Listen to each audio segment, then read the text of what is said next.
All right, so I got involved with beavers accidentally back in the late 1990s when my home state, Massachusetts, passed a voter referendum restricting trapping on beavers. So there was a need for alternatives, and so my wife and I started a volunteer group, and we didn't know what we were doing. She was a nurse, I was a physician assistant, and we just kind of learned. In the beginning, Skip Lyle up in Vermont was a very good mentor and learned from him. There was really no one else doing it, one other person up in Canada. So as the volunteer group, we put in more and more, I really enjoyed it and I could see the potential for it, but I quickly saw that doing it on a volunteer basis probably wasn't a good model to scale across the country, so I decided to try it as a business so I could do it more and just see if it would work as a model for others, and it did. And soon I was working full-time doing beaver work and tapered off my medical profession and don't miss it at all. So, but then 5 years ago, I was getting frustrated because even though I had made an instructional video how to do this, there weren't many people doing it. There's some people that came and trained with me, but there still wasn't a lot of people that knew even what flow devices were, never mind building them. So I started the nonprofit Beaver Institute that we're here today under, and as a way to try to train people. And as Alexa testified to, we have a training program, Beaver Corps, and we have 47 people in it now, and the goal is to get 100 people trained professionally by the end of next year, and ultimately have anywhere there's beavers, someone who's trained professionally within range of helping them out. So that's the longer term goal. So, but in the meantime, on the Beaver Institute website, we have a lot of self-help material, tools lists and material lists and instructional videos that for people that can't get someone to come professionally to them. Fortunately, Skip Lyle will travel anywhere, so he's on our website pretty much all over the place. We already went through what brought you guys here. So I do have a video in here. I forgot, but we don't really need the sound. So, beaver problems can quickly become a major issue. Especially road culverts. That's the most common problem we see. And the beavers plug the pipe. The water has nowhere to go but up and over the road. So. You're going to learn a lot of good techniques to help protect road culverts, but also flooding from freestanding beaver dams that can cause issues. So we're going to go through the types of flow devices there are, the major types, some of the pros and cons of trapping, permitting. It's going to vary. We're not just from the U.S. here. We've got the UK and Canada represented, so the permitting's different for everywhere, and that's something that will be on your shoulders of learning what's necessary in your areas, and then we do the fun part. Then we get to play with building stuff.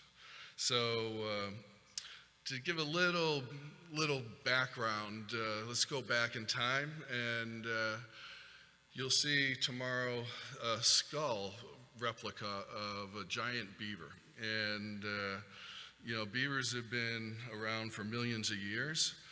Fortunately, this guy's no longer around. The giant beaver that's 175 to 275 pounds.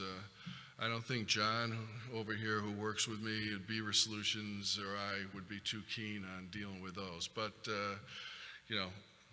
our beavers are cute. They're only 40, 60 pounds, So this map is actually a little under-representing the green where beavers originally were when Europeans arrived. And as the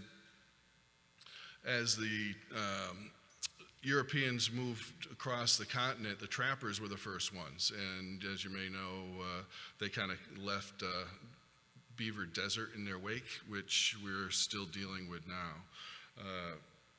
But now they're coming back, and we, because the fur prices are low, a lot of farms that have been cleared reverted to forest, the habitat's better for a lot of them, and so we're still way below historic levels, but we, as beavers get more populous, there's going to be more conflicts, and so that's where, we'll come in. So, as you all know, I'm going to skip through this quick. The beavers have, a lot of benefits that we want, and so we want to keep them around rather than just eliminating them when there's conflicts. So all these different things are potential areas where these flow devices can be used, and they, except for tree damage, you're not going to put a flow device on a tree. So, but they can be easily protected with fencing. So another thing we'll talk about is there are places where I won't recommend these devices because learn the hard way, they're not going to be effective everywhere. There's some places where, unfortunately, human development is such that there just can't be ponding, and unfortunately, the beavers typically lose that conflict. So when there are problems, breaching, removing a dam, sure, you can do that and relieve a flooding problem, but as we all know, beavers are pretty industrious, and they build it back pretty quickly, because to them, it's a matter of life or death, having this adequate water level. So they're not gonna waste their time. Culvert clearing, highway departments do this all the time. It's just such a waste of time.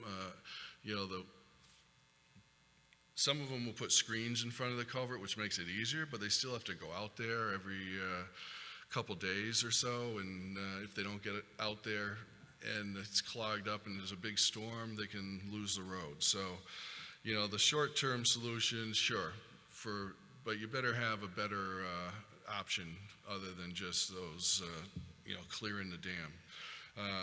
Trapping, beavers will move back in. When the habitat's there, the offspring each year are looking, 2-year-olds move out, and they're looking for a place that has good habitat where they can live, and they go right into the trapped areas. So it's, that's one of the reasons why we only recommend trapping as a last resort. And then the flow devices that we're going to spend our time talking about now. So there's different types. This is unfortunately all too common of a situation where beavers come in and the highway department doesn't even know that they're there until the water starts rising because the culvert's plugged, and then they gotta ram it, and as you can see, goes all kinds of damage to the infrastructure, and it's a waste of time, money, and so we want to, fortunately it's rare that there's a road culvert or any man-made structure that is designed to carry water that beavers want to plug up. It's rare that we can't protect them.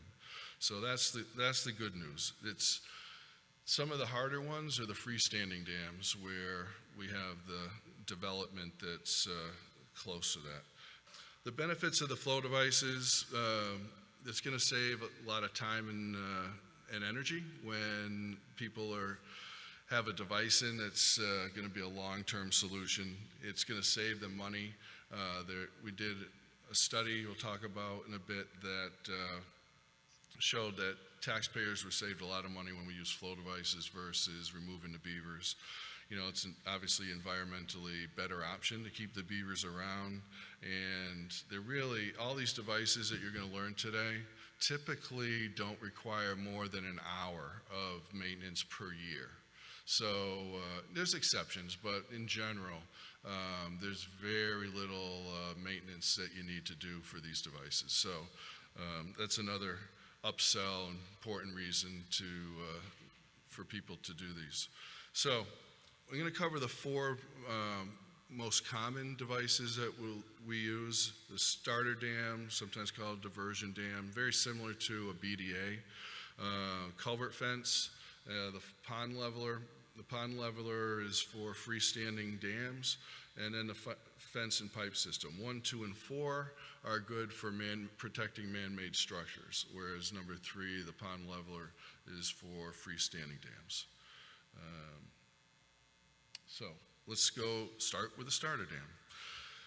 This is a great option because it's easy, quick, and highway departments can do it, and pretty much anyone can do it. What it is beavers are attracted to plugging up road culverts or any man-made drainage structure because the water's all constricted into a small spot. And with a little bit of work, they can plug a culvert pipe or the drainage structure and create a big pond. So in this case, this was a 12-foot wide culvert, box culvert, and the beavers had repeatedly dammed inside it and caused flooding problems. So the highway crew cleaned it out, and then we built the beginnings of a fence, just right where you see the dam. That underneath that is the beginnings is a fence that we started. So it's kind of like this, but we like to do it like 10, 15 feet away from the culvert. And basically what you're trying to do is make the beginnings of a dam. Now this can be done with fencing and fence posts, with putting debris up against it, or you can, if it's shallow and it's a rocky area like in New England we have a lot, we can place rocks and like a little rock wall. So all you need for this to work is to back up the water like an inch or two, because that will create a little bit of a cascading noise and the beavers will be drawn to that. So it's interesting, they will preferentially dam on the starter dam that you've created and stop damming on the culvert. And so what that does is you're no longer getting a backup from the culvert getting blocked, but it's essentially a freestanding dam out in front of it. And now this isn't going to work everywhere because there are some places where if the beavers build up that starter dam too high, it's going to cause problems, and then you might have to put a pipe through it. But for an area where, like I just showed you here, the only concern here was that the culvert stay open. So if there was a big storm or spring runoff from a snow melt, the culvert had 100% capacity. And because any storm runoff is going to go up and over that starter dam and then through an unblocked culvert. And that's really the goal. Keep the culvert open. Let the beavers have their wetland, and they can create their pond and impoundment without having any negative impact on the road. So another thing to consider is the road bed, because you don't want if the road bed's low, that may be an issue because you don't want the road saturated or potentially getting flooded. But for the right situation where you can have a pond, but you just have to keep the culvert open, that's a very good option. Here's an example where it was a confined area, so we wanted to make sure that the beavers didn't plug up the culvert, and sometimes we'll put a small fence. Actually, I got this, might as well use it.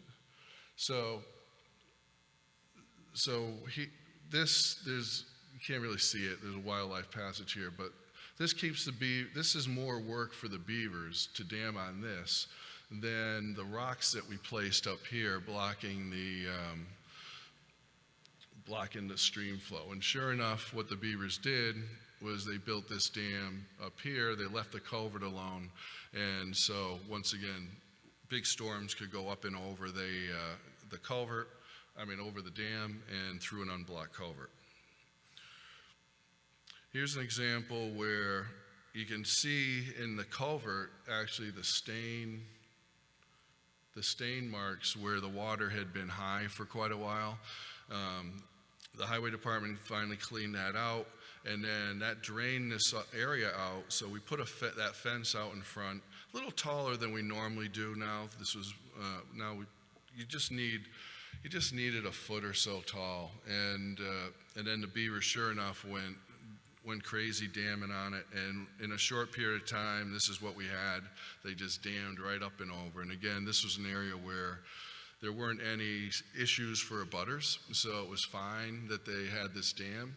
We just wanted to make sure the culvert stayed open, and this way, wildlife could go through an unblocked culvert, and the beavers will go through it too. It's really interesting that they'll stop damming the culvert, and so long as they've got their pond upstream of the culvert. It's just another example of beavers damming. I don't remember if we had started that one or not, but anyways, they're happy. They've got their dam and pond. The highway folks are happy because the culvert's not getting plugged up, and it works well. Here is one for the State Highway Department where a good example what happens when a culvert gets blocked. Believe it or not, that water is probably 20 feet deep because the culvert's plugged.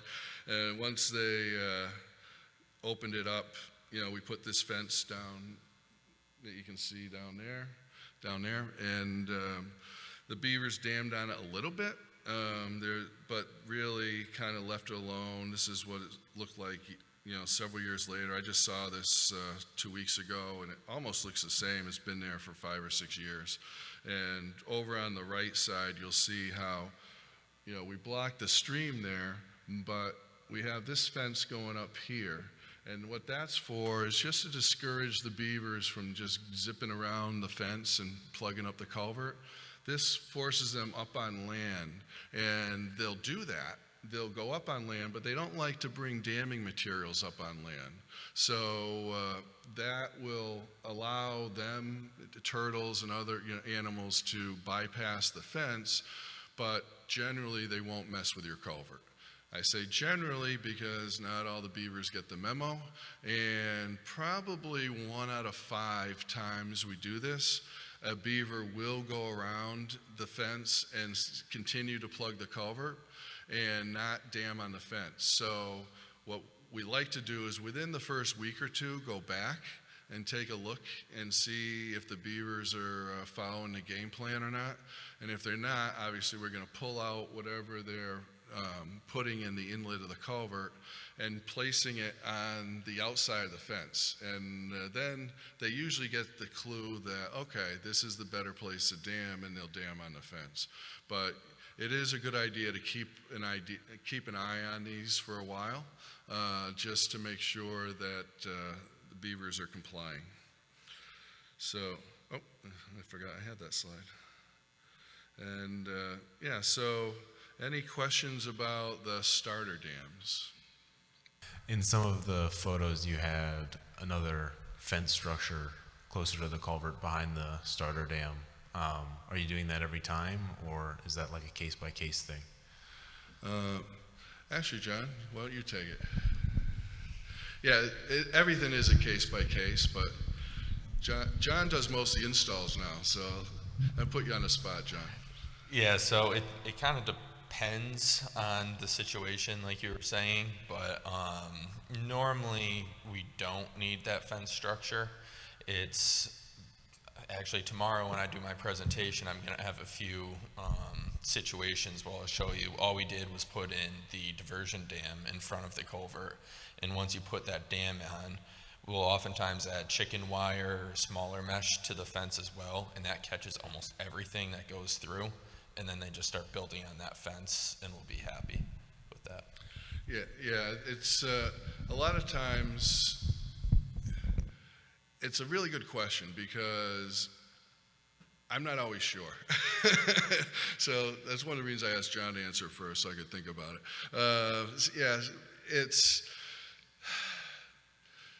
beavers are unpredictable, and a lot of it is how how long have they been damming that culvert, and how likely are they to want to go after it? My preference, and what we do more often than not, is not put the fencing behind it, because in the ideal world, what we're doing is having the least negative impact on the environment and the wildlife as possible, right? So having a fence is just one more potential obstruction for animals to get blocked with. Because sadly, the mesh that we use on the culvert fences, we'll get into later, is typically a 6-inch by 6-inch mesh, which is large enough to let most leaves and stuff come through, and allows even raccoons I've seen on video go zipping right through it. But occasionally an adult beaver will get halfway through and their hips get stuck. And so that's something we want to avoid whenever we can, obviously. And so we err towards not putting in the fences. But once in a while we will. Or if we have a situation where there may already be a fence and the beavers are damming on it, we can try to redirect them and do a diversion dam upstream of it.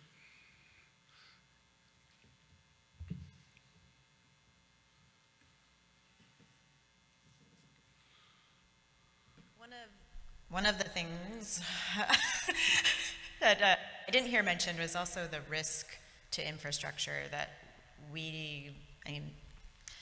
Mike had shared this with me before, so I know he's aware of it. It just wasn't mentioned, but risk to infrastructure might determine whether you also put a culvert fence as well as the starter dam. So. Yeah, thanks. I was just wondering, out of the 4 types of the flow devices, what percentage are you doing the starter dams? I hear about this type less than the others, I guess. Yeah. That's a good question. It's evolving, actually. We didn't really start doing starter dams, diversion dams, very much until 3-4 years ago. And so we're using them more than we used to. We used to primarily use culvert fencing. Currently, I would say, tell me if you agree with this, John. I would say maybe 1/4 of the jobs we do are freestanding dams that we're putting pipes through. Probably 50% of what we're doing are fence and pipe. That might be a little high. 40-50% would be fence with pipes. Probably 20% fences, and then what's left? The diversion fence, 30%. I don't know. I'd have to. The most common thing we do probably are fence and pipes. The next most common probably, I don't know. Diversion? What do you think, John? Diversion fences? I think we're doing starter dams? I think we're doing more diversion dams now than keystone fences, Yeah, but it's evolving, yeah. So, let's, okay, another question?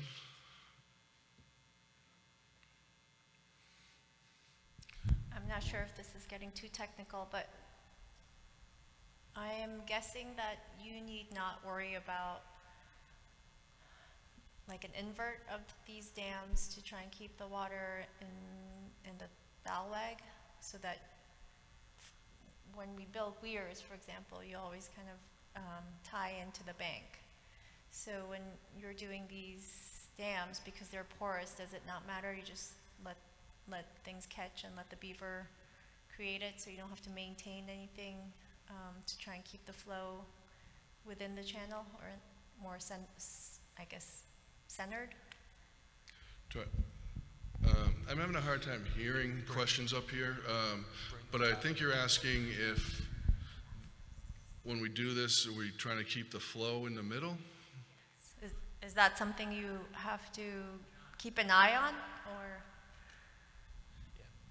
We'll tilt it more like this. Oh, okay, I can hear it really loud. We have to keep an eye on, So, do you not have to keep an eye on how level the dam is or the fence is to try and keep the stream flow more centered so that it doesn't cut around like you would if you were actually building a grade control structure? when you start the diversion, I used to always call them diversion fences, but then that's a bad word out west, so I'm trying to retrain myself to starter dams, and thank you, Alexa. And so the starter dam, basically you just need to be blocking the channel, right? And then what's going to happen is as the beavers damming that and they fill in the channel and the water starts to try to spread out, then like in any dam that they build, they're going to keep extending the walls of their dam. And what we try to do is when we build this is to circle it back, horseshoe shape, like, let me actually go back and show that. So that it brings it up onto shore. Because one thing I didn't mention was we like to leave space on each side of the culvert so that that will then act as a wildlife passage.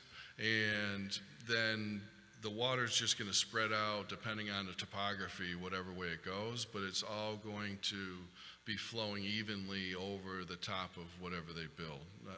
Does that answer, am I answering your question? So it's really, and then the beavers are just going to build it up to whatever level they want it built up, and that's obviously going to spread out and flow around. But unlike like a BDA where it's put in and then it's kind of left there because there aren't beavers and the water does erode around, that's not an issue with these because the beavers are there and the beavers are going to prevent that erosion by maintaining their dam.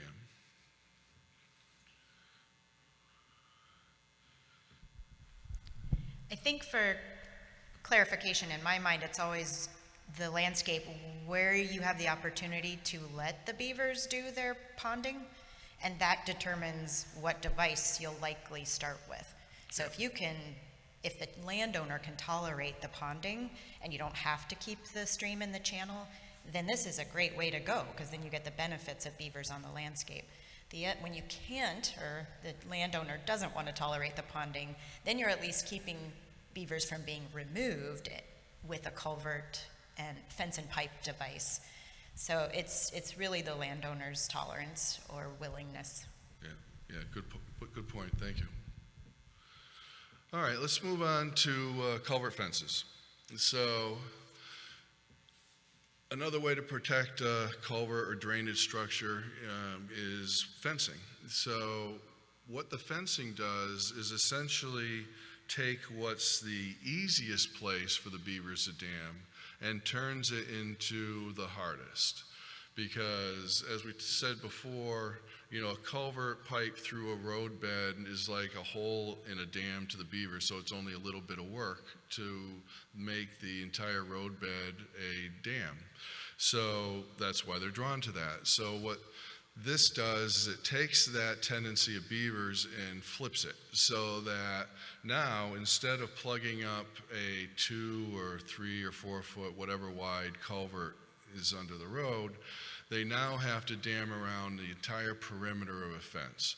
So a small fence probably isn't going to be sufficient, but these fences you want to make, typically 30 to 40 feet perimeter, and the size of them are dictated by the stream flow and the topography of the area immediately upstream of the culvert.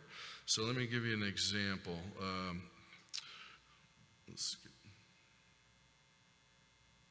So this is what we call a keystone culvert fence, and it works for there's three basic principles at work here that make it work, and these have like about a 95-96% success rate with the beavers still there.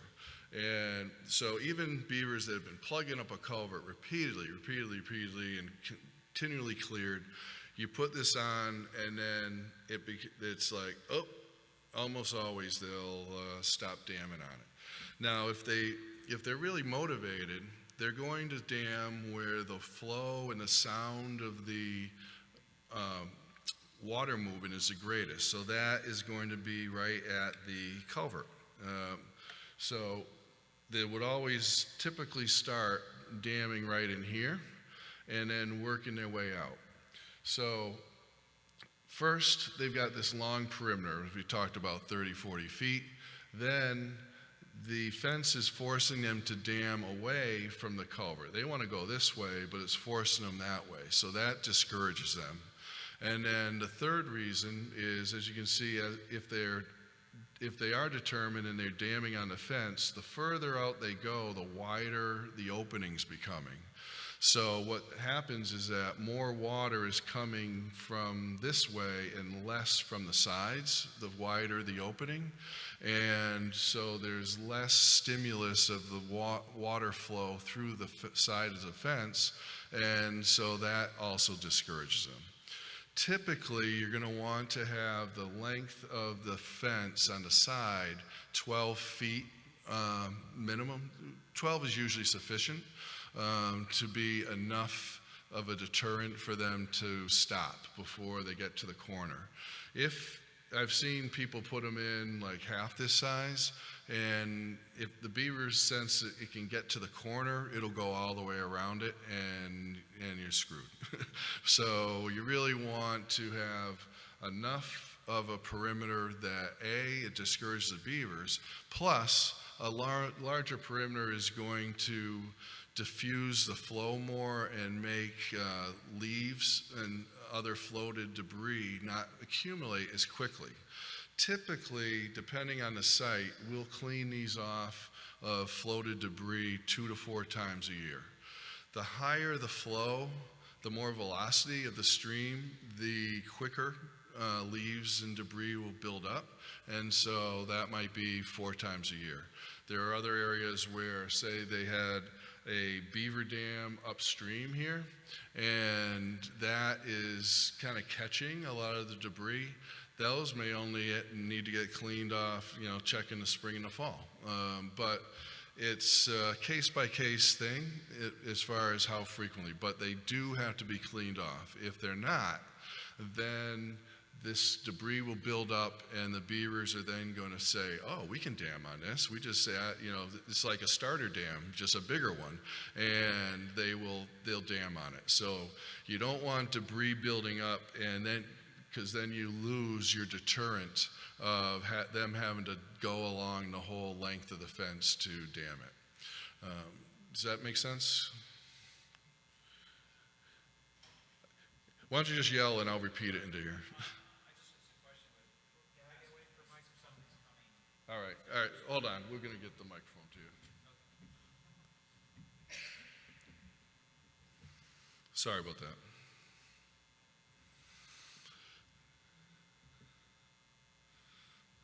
Can you turn up the volume? Yeah. The question is, in terms of other wildlife, let's say being trapped inside this impoundment that you have here, do you have any valves? In other words, or places you could have an opening where, let's say... Yes, yeah. Okay. Excellent question. This is an older picture. I'm going to show that in a minute. Thank you both. All right, so here's an example of where the highway department was cleaning out this culvert repeatedly, like on a daily basis, and it was going on for years, and so much so that the beaver got used to it, and the beaver would start coming out around 9 o'clock once they knew the highway crew was gone and start plugging up. So I pull up, and sure enough, I'm getting my fence off the truck, and here comes the beaver, and it starts plugging up the culvert while I'm standing there prepping for the culvert fence.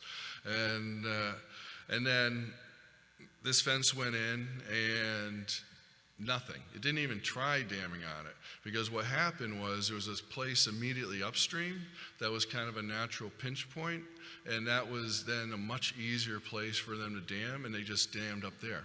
And fortunately, there was nothing up there that was an issue. So for all that work for years, and all they needed was a fence here, and the beaver would have just picked another spot immediately upstream. Here's a situation where we couldn't flare out the sides because of the topography. The stream's narrow. So, but you can still discourage the beavers by putting in a long fence. Even if you're not gaining the advantage of the width, you still can make an effective deterrent. And to get to Bob's point, you'll see in here we have a little passageway that we will put in pretty much any fence now, so the beavers and turtles and stuff can go through there.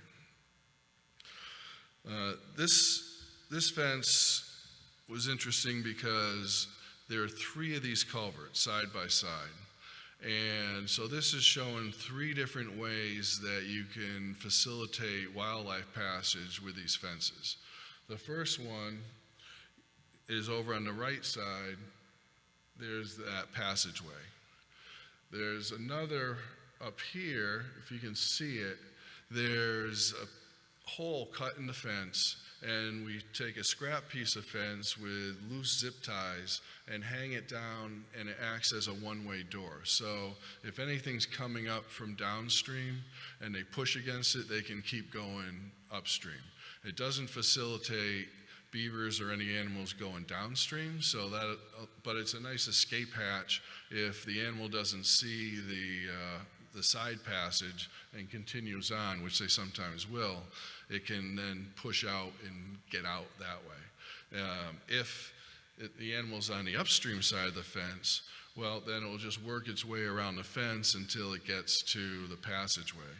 Now, on the left side, there isn't a passageway because there's a third culvert.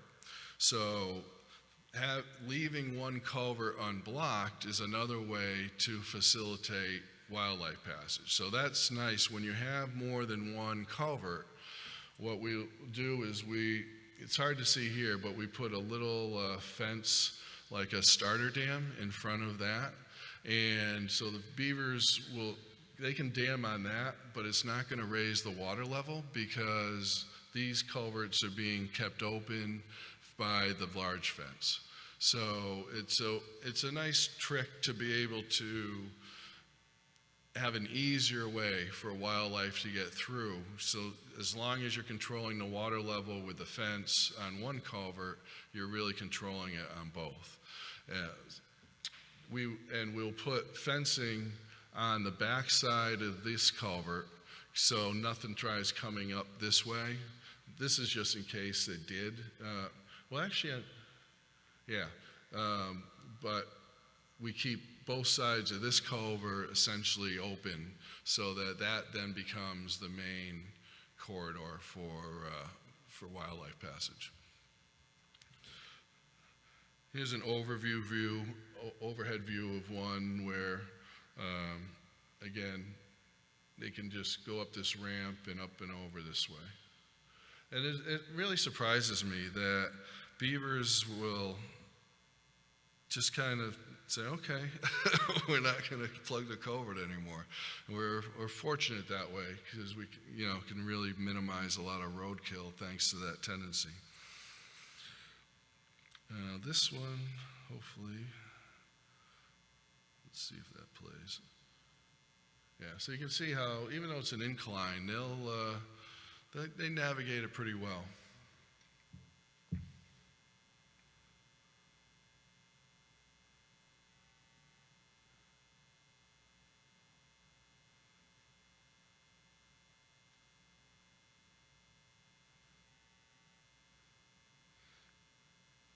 And the next clip, smaller beavers may not navigate it quite as well,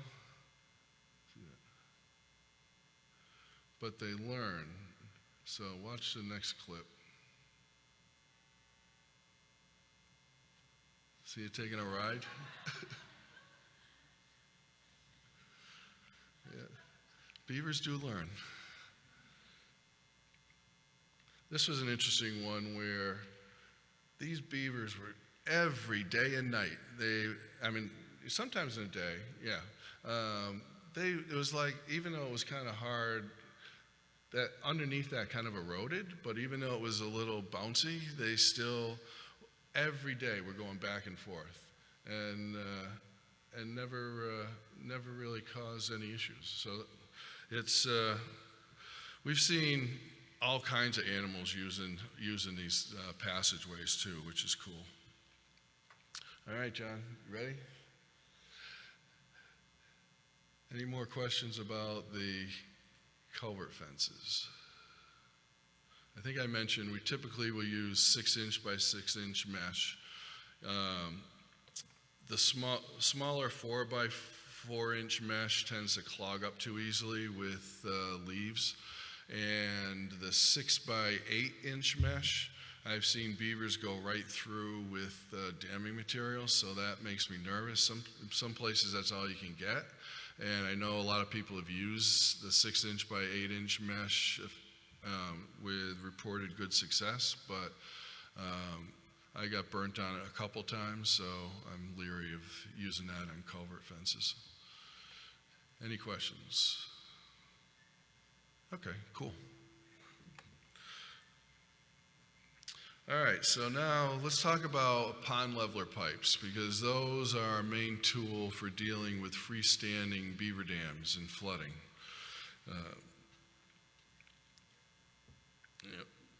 We don't have a fancy trailer like Ecotone, so we throw everything on our ladder rack on our pickup truck, and it's quite a sight. This isn't typically, we typically build these cages that we're going to be doing in a few minutes on site, but if we had to, that's what it would look like. So these instructional videos I'm skipping over are on the website, and you can find them, beaverinstitute.org. So this is what it looks like, the diagram, and they work really well, basically because it's very, very simple.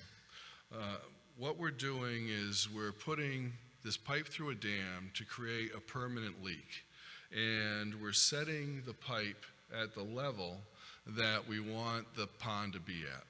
So it's always a good idea to set that as high as possible, because the more water we give the beavers, the better, more likely they are to cooperate and not build a new problematic dam, which they normally would do downstream of your pipe, because you don't want a new dam popping up and then back flooding what you just drew down. But we will, water seeks its own level. So when we dig the trench to put the pipe in the dam, we're going to dig that trench down to where we want the pond level to be at and lay our pipe in that trench. And I'll show you that in a second. Then the pipe's usually 2 sections of pipes come in 20-foot lengths, and we most typically will use 8-inch, 10-inch, 12-inch, or 15-inch. So between 8 and 15-inch diameter pipe. And that is determined by how much water is flowing into the area that we have to get out through the pipe. And sometimes we'll need more than one 15-inch pipe for larger watersheds. Sizing that, determining that is a little more involved, but we can get into that later if you like.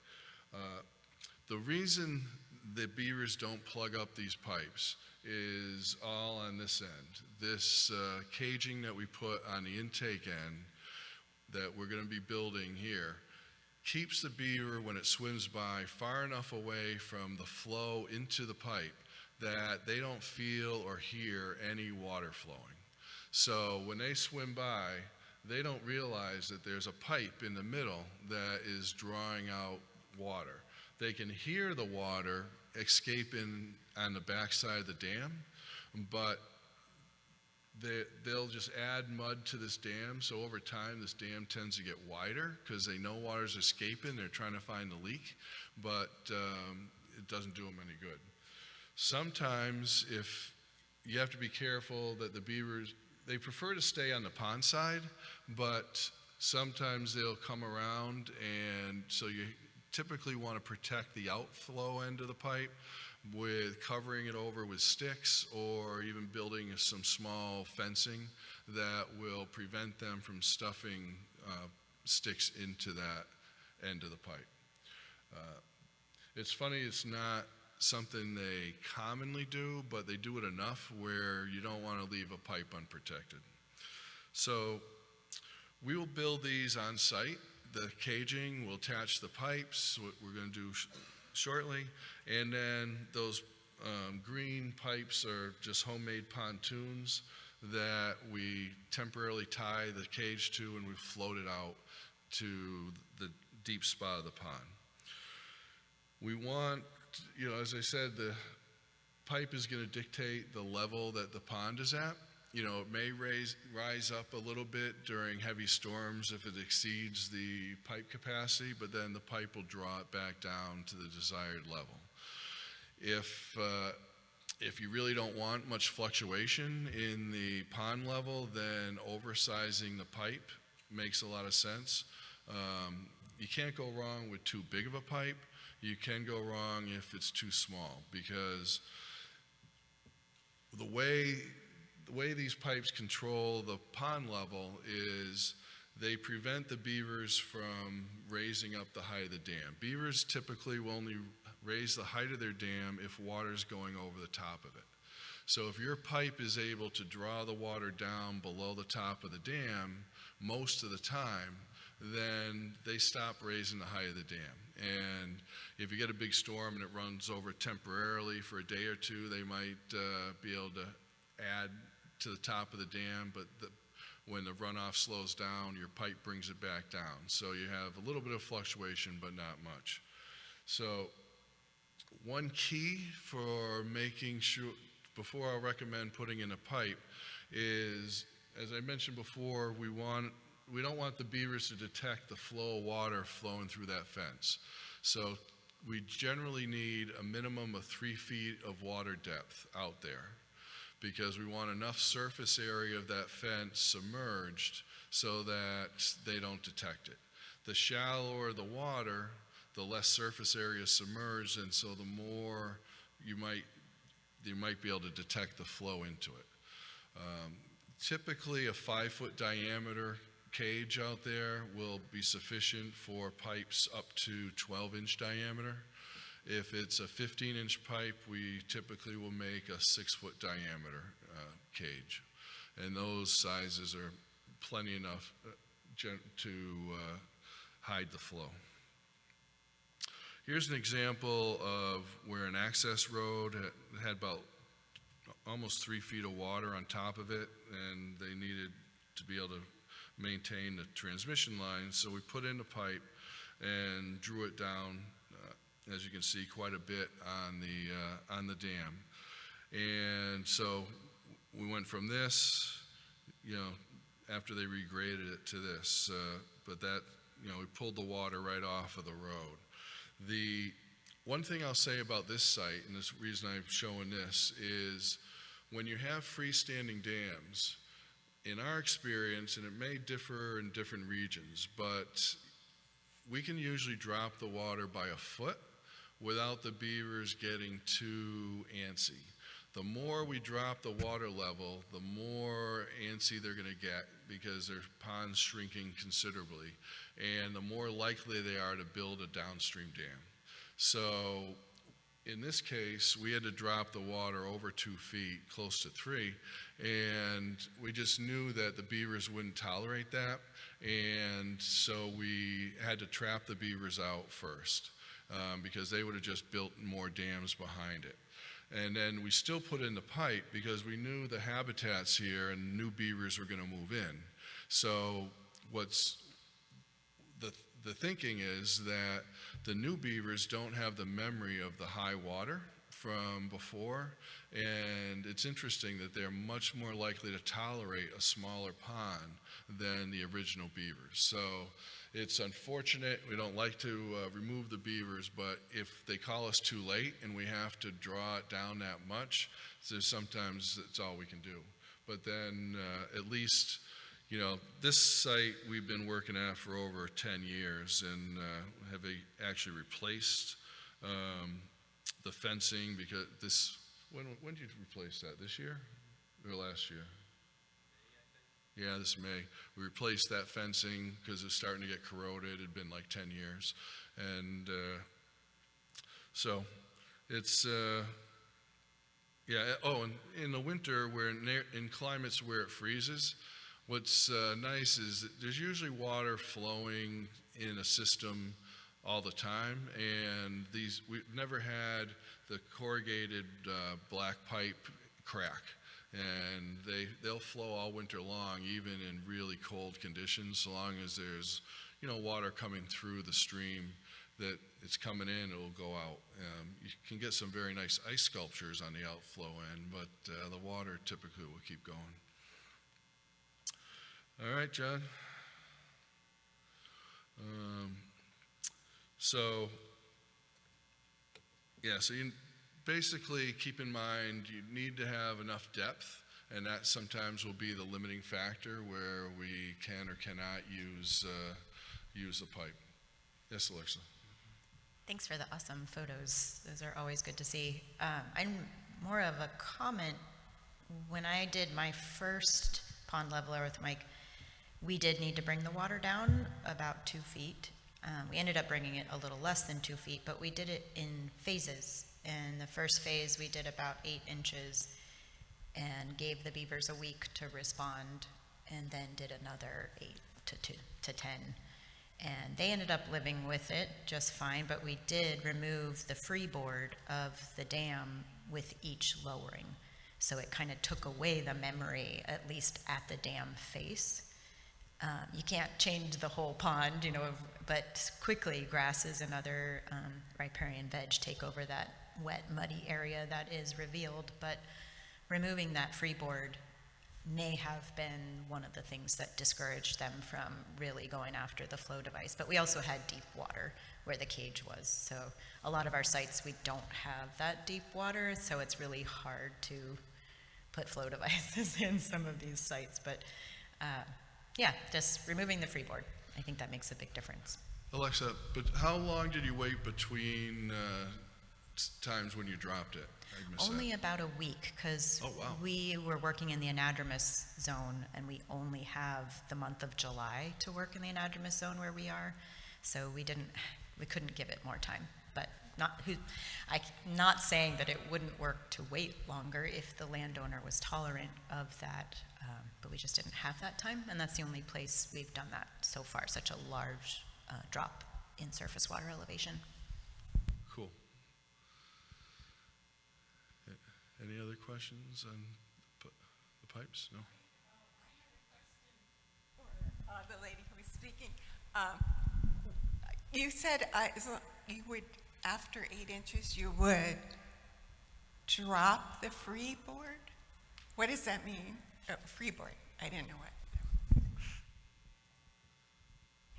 Mike had a great picture of what the freeboard looks like. It's when you've dropped the water level and what's showing on the face of the dam of the former water level, but it's dry now. If you turn now, he's got that showing of just a muddy face. That's the upstream face of the dam. So what we did was take our hog rakes or potato rakes, hard rakes, whatever the name is where you come from, and pulled it downstream, all that debris, woody debris downstream, so then the dam equaled the surface water elevation again. Yeah, I learned that from Elisa Kerr, who's with Beavers Northwest, and she's presenting this week too. But between Mike and Elisa's experience, I felt like we were as well prepared to do our first flow device as we possibly could be. And Mike has helped me with pretty much everyone since, just giving some really great tips and pointers, especially on things that aren't shown on some of his videos. He's always got great ideas. So I encourage anyone who really wants to build these to take the course to become, I don't know what we're called yet again, certified flow device installation. Beaver Wetland Professionals. Beaver Wetland Professional. Yeah, it's worth every minute and every penny. So Cool. You said that you use 8 to 15 inch diameter pipe. Can you use something smaller, or does it just get clogged? Is that the issue? You can use something smaller. There have been a few instances where we have, but typically those are going to be really low flow streams, and probably not even a perennial stream. Because again, you got to envision that all the water has to fit through whatever size pipe you have. So, you know, that's to estimate, to just give you a ballpark, this is something in the Beaver Corps that we're still working out because it's different for different regions, but I'll tell you for the Northeast, with our precipitation patterns and our topography, that if we have a watershed that drains down to that beaver dam that is less than a half square mile, then we can use a 10-inch pipe, or, you know, if it's even less than that, we can use a smaller pipe. If it's between a half square mile and a mile, we'll typically do a 12-inch pipe. And from 1 square mile to 2 square miles, we'll typically use a 15-inch pipe. Now, that can vary, you know, because this isn't advanced hydrologic assessment, obviously. There are areas that are going to have springs where just the watershed area isn't alone going to be what's feeding it, but it's a pretty good ballpark to estimate what size pipe to use. So another way to get a clue is if you follow that stream downstream, if there's a road crossing, you know, if you have a small culvert pipe under a road, that's a good clue that, you know, you can get by with a smaller pipe. You see an 8-foot culvert, you go, ooh, at times there's going to be big flows. The difference between sizing a road culvert, though, and you get this question a lot from people, it's very different sizing it for a beaver dam, because obviously water can go up and over a beaver dam and doesn't hurt anything. We never want water going up and over a road.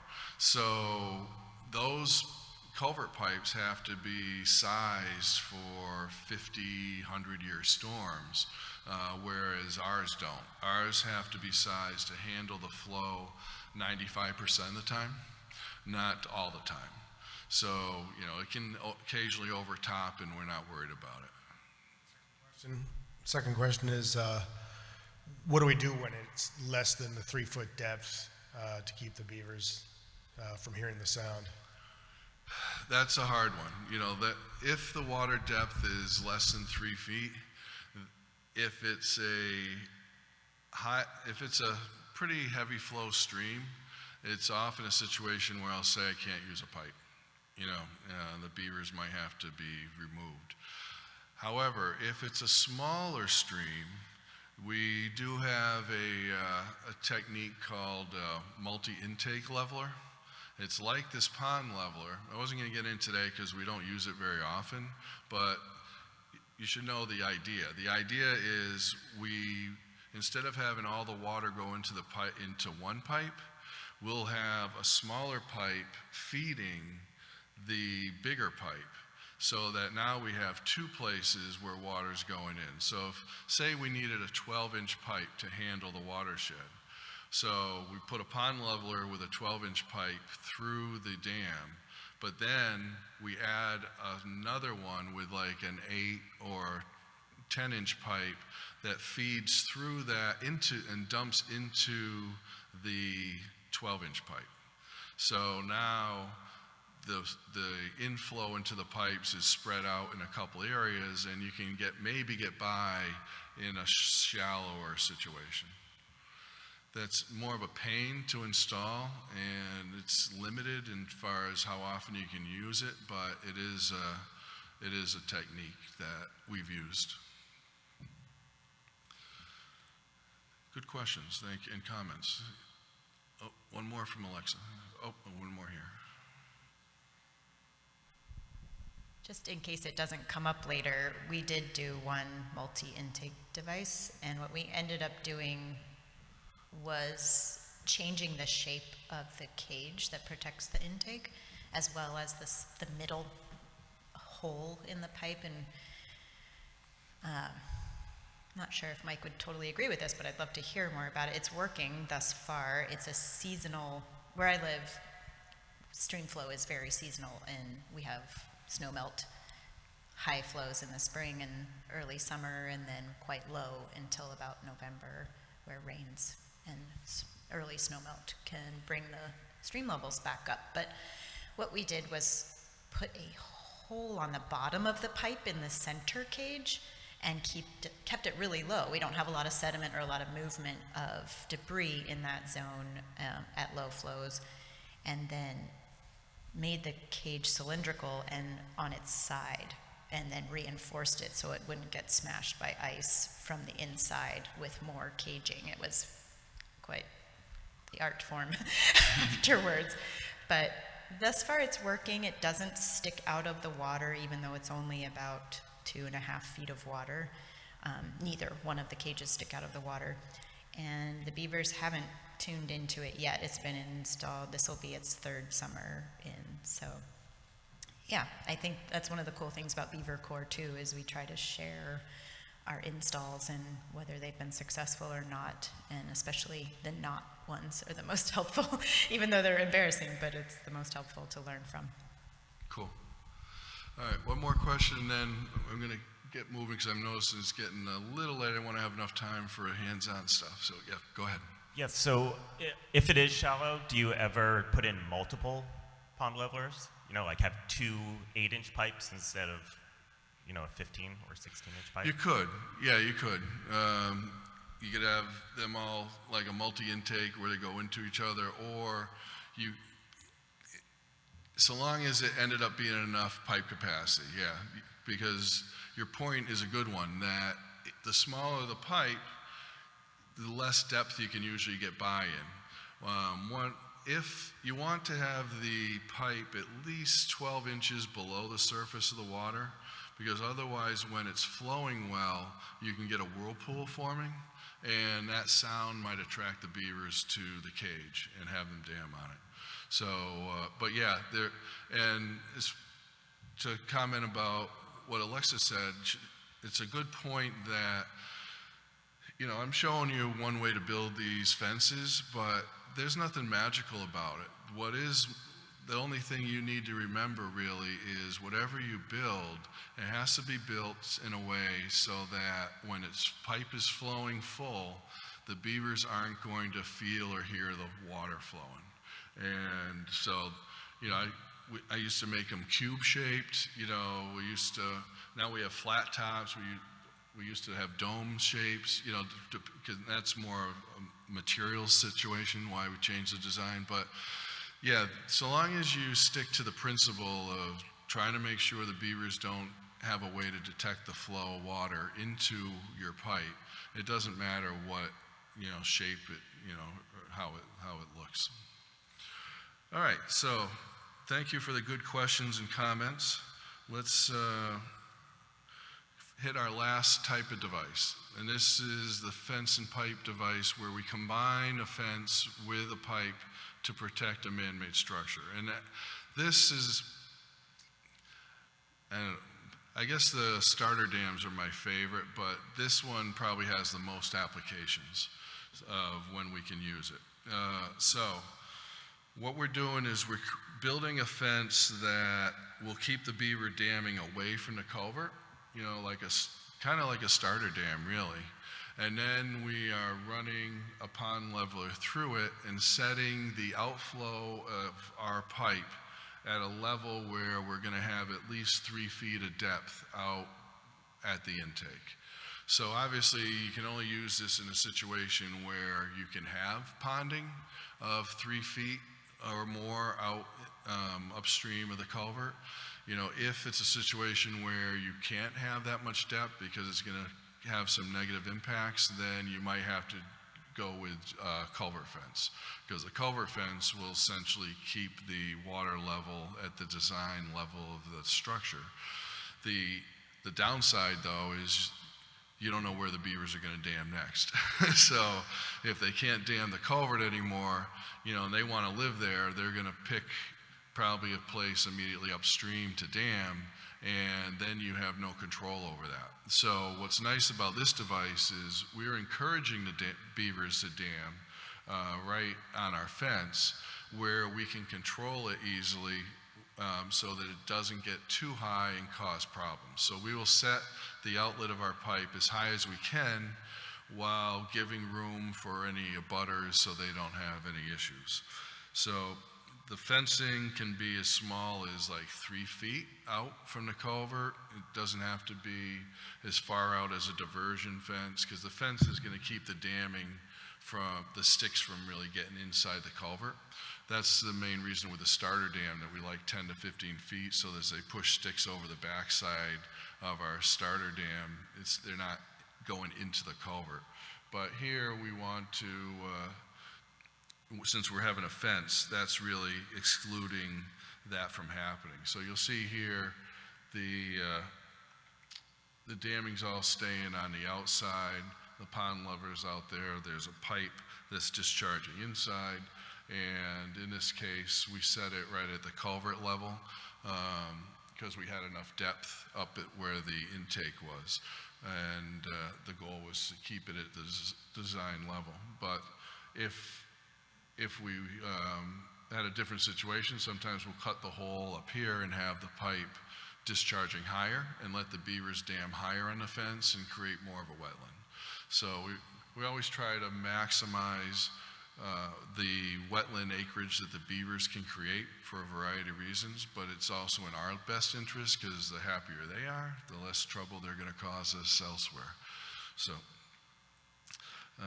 and here's a situation where we needed 2 15-inch pipes, and just because there's a larger drainage area, beavers had been damming the culvert, and even though they have free access to the culvert still, and all that noise from the water cascading out of these pipes, after, this has been there at least 10 years, they stopped damming the culvert and haven't tried doing anything there, so that was good. Again, this is on the website. And any questions about the fence and pipe device? Yes. Giving John a workout. Thank you, John.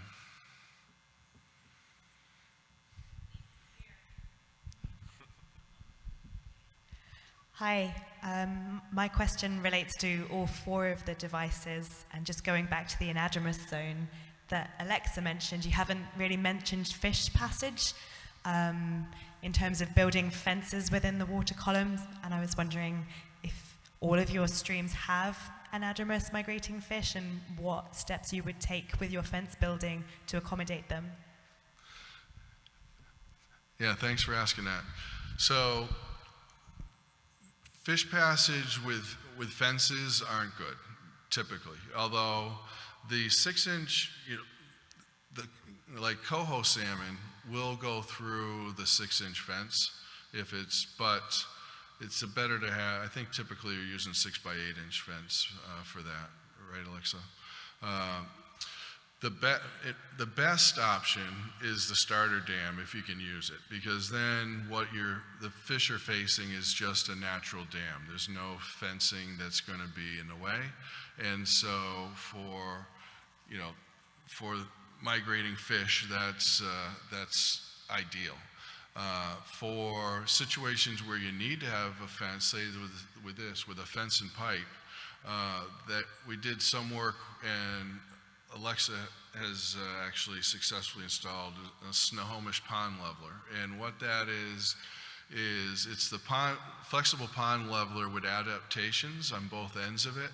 And there'll be talks about that in this conference. But basically, there are ways to get the fish through, even if you have to fence the culvert. So if you are working in an area where Atlantic or Pacific salmon are still fortunately living, then we obviously need to make sure that they can get through. So, yeah, so, and I'd be happy to talk to any of you privately more about that. And we have a model on the Beaver Solutions exhibit table that shows I didn't put the outlet in because we're changing that. But yeah, I can show you that, just how we build it so the fish can get through that. Thanks. Another question on a different topic. You might be talking about permitting in more detail later, but I was just wondering if you needed any specific permitting to build an in-stream structure such as a fence within the river.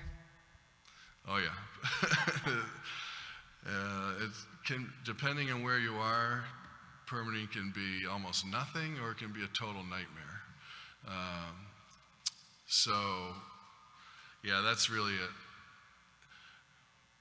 That's going to be one of the topics on day 2, actually, and the need for us to advocate for better permitting regulations. But yeah, that we could have a whole week's conference on that. Yeah, Alexa. If it's not being done in your area yet, one way to really approach it is working with a local biologist as an experiment. You know, you approach it as, let's try this and monitor the heck out of it and see how it works, especially if there are endangered aquatic species that might be impacted by it. But that's one way we've made it happen in Washington, is just that relationship with the habitat biologists who are the ones to approve such permitting. Just having a close relationship, doing site tours, going out, monitoring. Yeah, getting their trust, and by framing it like that, you don't have to have reams of studies that show how effective it is, because there aren't. You know, this is something new, and hopefully getting them excited about being part of something that's new is, you know, some will, some won't. So quickly, I want to go through some, when we see a site and try to determine if a flow device was appropriate, and if so, what kind. In my experience, you know, Massachusetts area, Massachusetts is the 3rd most densely populated state in the country. So there's a lot of development in and around waterways, but still, you know, 3/4 of the time we can find a way to live with the beavers. Situations where we can't are if there's very high flow streams where we just need too many pipes. You know, anything called a river, we're not going to want a pipe. It's just too cost prohibitive and probably isn't going to last anyways. It'll probably blow out. Unfortunately, before a lot of things were built in the absence of beavers, and floodplains were developed inappropriately before there were regulations, and so that sometimes can make a situation where we just have no room for any ponding. So sadly, beavers come into this ideal habitat to them, but we are unable to tolerate that. So that's, you know, that can be an issue. And another one to mention is any time we've created irrigation or drainage ditches, essentially uniform channels that don't have particular spots, pinch points, those become a nightmare. Because a beaver can dam in one, we pipe it, and then they'll dam behind our pipe, and then we extend the pipe, and they dam again. And so we learned that the hard way, chasing them with pipes.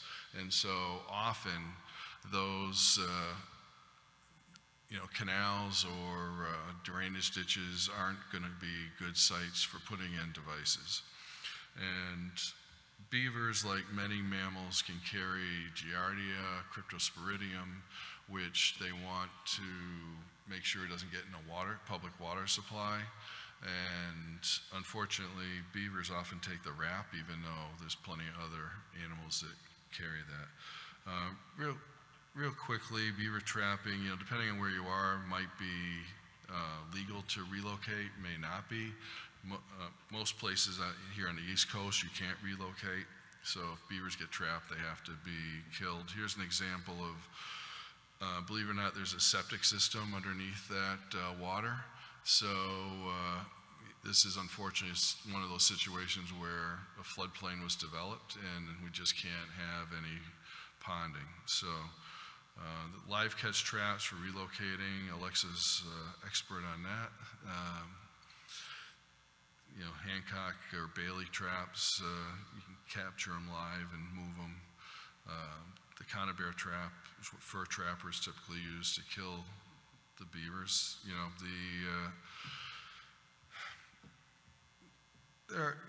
Some people will promote it as a historic, traditional thing to do, and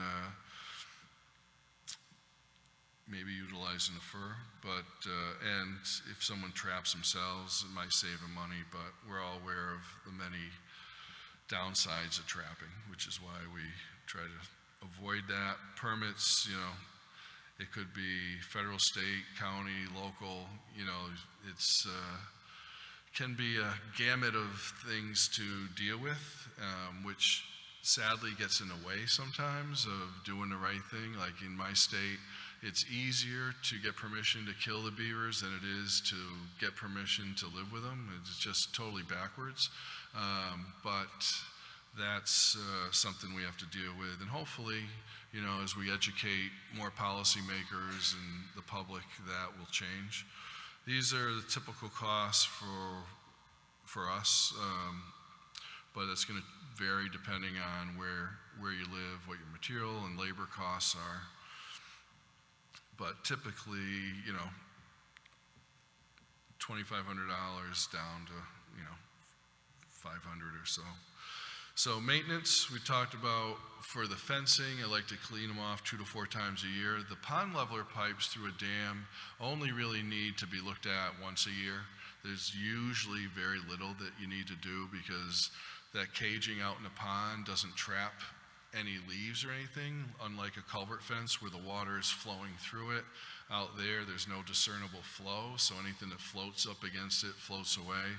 So with the pond leveler pipes, we like to just make sure we can get thick ice. We want to make sure there wasn't any ice damage, make sure the pipe hadn't floated up, and just make sure it's still at the right level in the dam. The fence and pipe devices, we typically will check spring and fall. Mostly, we're just checking the pipe and making sure any sticks that got pushed through the fence, we clear out just to keep the culvert completely open. So, John will go over a lot of this, but you can see the orange where the flow device with minimal maintenance is going to maintain your water level well for years, whereas with trapping, we usually have to go back every year or two when new beavers move in, and that depends on the surrounding population of beavers, but it's typically short term. So I'm going to skip those questions for now. We did, on our website, there's a study that we had 55 sites that we studied over a period of 20 years, and it showed significant improvement. It didn't just keep going up. Once we took care of the problems, they kind of leveled off. And there were 43 sites that we monitored with flow devices and 12 where we had to trap. And those were like canals or other situations where the devices weren't feasible. And of those 55 sites, annualizing it over time, the trapping sites were $180 more per year per site. So the town, which was paying to have these beaver conflict sites managed, was saving whenever we could use flow devices. So, not to mention all the wetland acreage that the town benefited from by keeping these beavers around, which was probably a couple $1 million in eco services per year for free. So it really was, the study showed it's really a no-brainer, and that can be downloaded on the website and shared with skeptical policymakers. So on our website, there's a lot of self-help material, the videos I was showing you, the links to, and downloadable PDFs, and the Beaver Corps program that we have going to train people. So that's it for this part, and I'm sure you're all tired of sitting there and listening, and so we can start moving around. But basically, in a nutshell, we've got a lot of different types of devices that we can use. We're going to play with building some of those now, and they really will, you can really promote them as being better options than removing the beavers when you're talking to people. So why don't we all stretch for 5 minutes, and then we'll reconvene down the hallway to the right where all the fencing and the pipe materials are, and we can start playing. So thanks, everyone.